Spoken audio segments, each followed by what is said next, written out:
नज़म का अनवान है मार्का हक।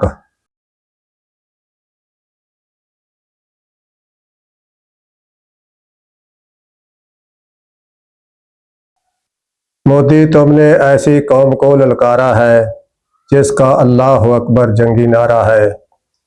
रात के अंधेरे में किया तुमने अटैक, गुमराह किया लोगों को फलाह का खबर फेंक। पाकिस्तानी कौम को चाहा तुमने डराना, इसलिए शहरी आबादियों को बनाया निशाना। रॉकेट और ड्रोन जो तुमने चलाए, रॉकेट और ड्रोन जो तुमने चलाए, वो खिलौनों की तरह हमने मार गिराए। कहा था हमने देंगे भरपूर जवाब, 1 मिनट में चूर कर देंगे तेरे ख्वाब।